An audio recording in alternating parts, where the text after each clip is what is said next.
Your dog secretly judges you every day. Want proof?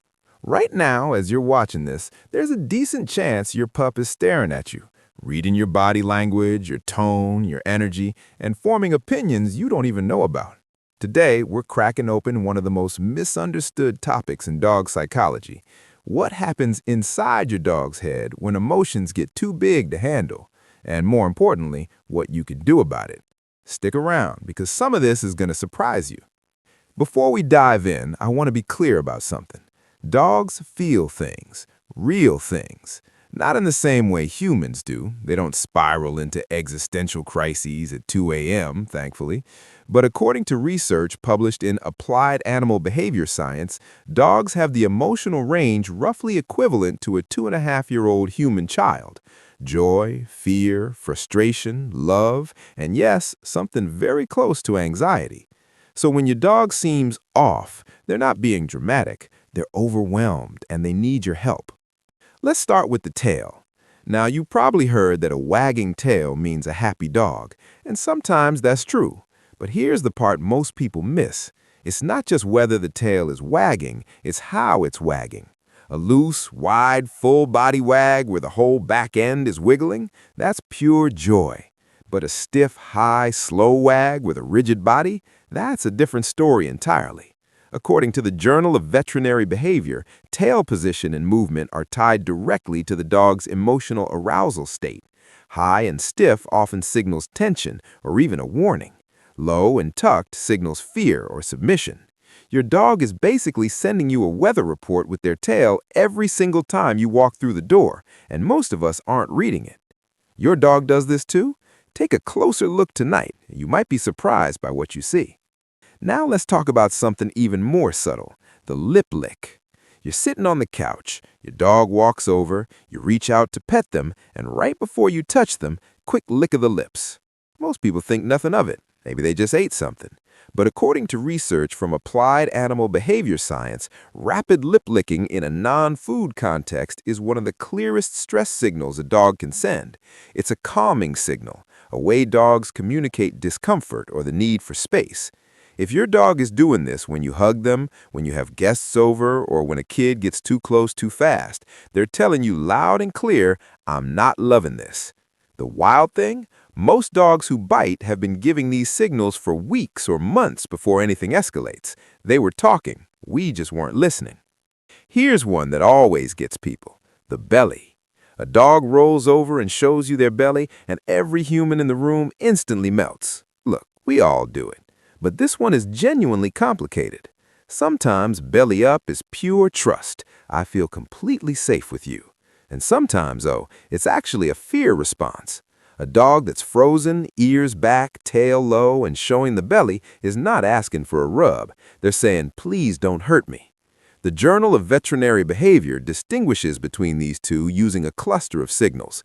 Is the dog loose and wiggly, or stiff and still? Is the face relaxed, or are the eyes wide and darting? Context matters enormously. Your dog does this too? Next time, look at the full picture before you go in for the belly rub. Okay, let's get into something that might genuinely change how you interact with your dog every day: emotional flooding. This is the state dogs enter when their nervous system gets completely overwhelmed. Too much stimulation, too much stress, too many emotions stacked on top of each other with no way out. Think of it like a circuit breaker tripping. A 2024 study in Applied Animal Behavior Science showed that dogs experiencing emotional flooding show a predictable cascade of signals. First, the lip lick, then the yawn, then the look away, then the freeze. By the time you get to the freeze, you're deep in the red zone. And here's the thing: we accidentally push dogs into this state all the time. Loud parties, kids running and screaming, visits to the vet, even overly enthusiastic greetings when we get home. If your dog yawns during your date night dinner, he's not bored with the ambiance. He might actually be stressed. Wild, right? So what do you do when your dog hits that wall? First, and this is the big one, stop what you're triggering. If your dog is overwhelmed by a guest, don't keep pushing the interaction. Give them an out, a safe space, a crate they chose, or a back room they can retreat to.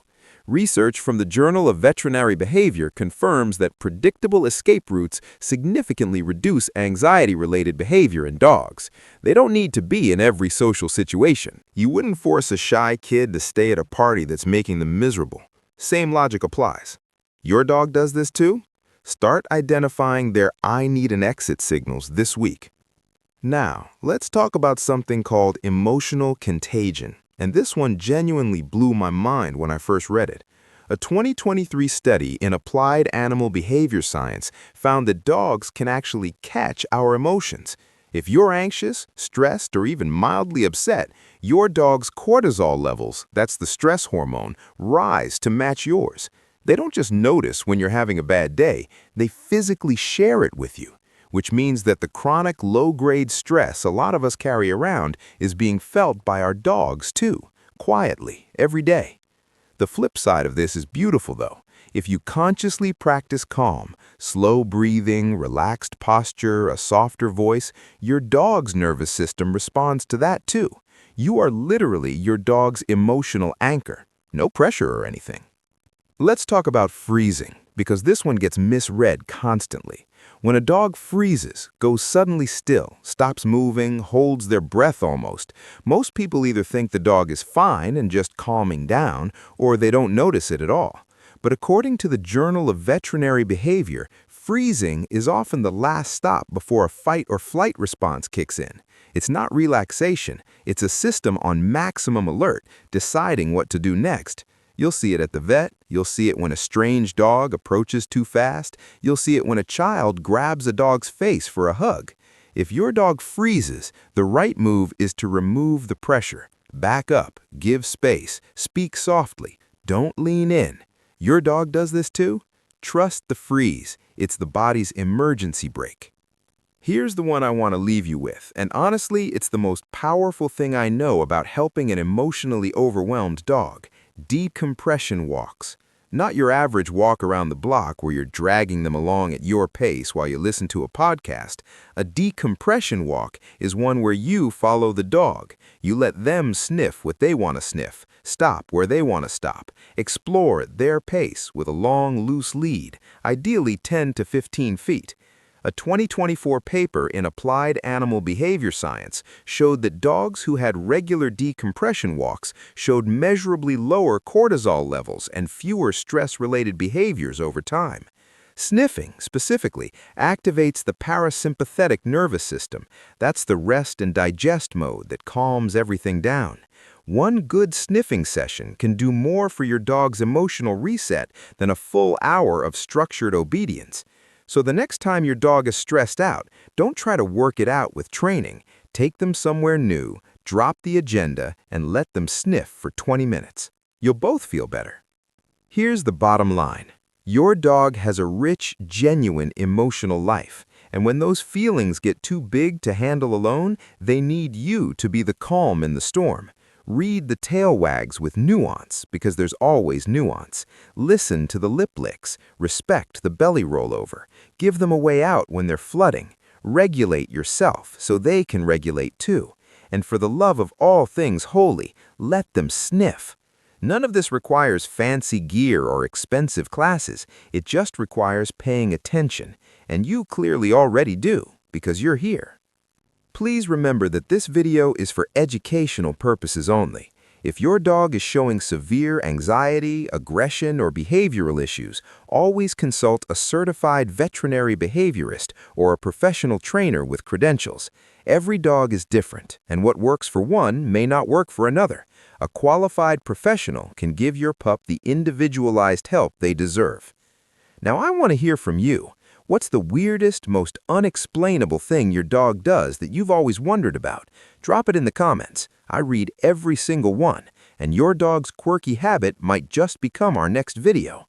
If this helped you understand your pup even a little better, hit that like button, subscribe so you don't miss what's coming next, and share this with a dog parent who needs to see it. See you in the next one.